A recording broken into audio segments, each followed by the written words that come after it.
Private విద్యాలయాల గురించి మనం మాట్లాడుతున్నాం. అధిక ఫీజులు వసూలు చేసి పేద మధ్యతరగతి పిల్లల్ని అనేక రకాలుగా ఇబ్బంది పెడుతున్నారు. కాబట్టి ప్రభుత్వ పాఠశాలలో సీట్లు ఉన్నా కానీ అత్యాశతోటి ఈ ప్రైవేటు పాఠశాలల వాళ్ళు పోయి వాళ్ళ స్కూల్లో చేర్పించుకోవడం అత్యధిక ఫీజుల కోసం. ఫీజులు అయితే అత్యధికంగా తీసుకుంటున్నారు కానీ టీచర్లకు మాత్రం అతి తక్కువ జీతాలు ఇస్తూ వాళ్ళ శ్రమ దోపిడీ చేసుకుంటారు.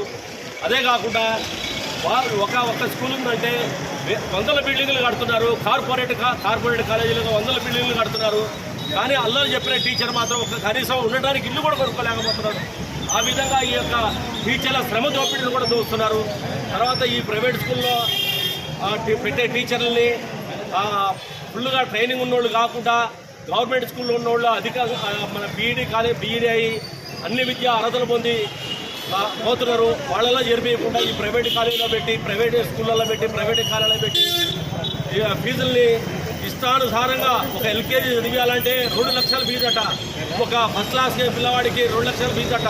ఇది అక్కడ డిగ్రీ కోర్సులలో కానీ ఈ విధంగా అనేక ప్రైవేట్ స్కూళ్ళు దోపిడీ చేస్తున్నాయి. కాబట్టి ఇది నియంత్రించడం కోసం ప్రభుత్వాన్ని మేము కోరుతున్నది ఏంటనగా నియంత్రణ కమిటీ అనేది వేయాలి, ఫీజుల నియంత్రణ కమిటీ వేయాలని ప్రభుత్వాన్ని కోరుతున్నాము. ఈ సందర్భంగా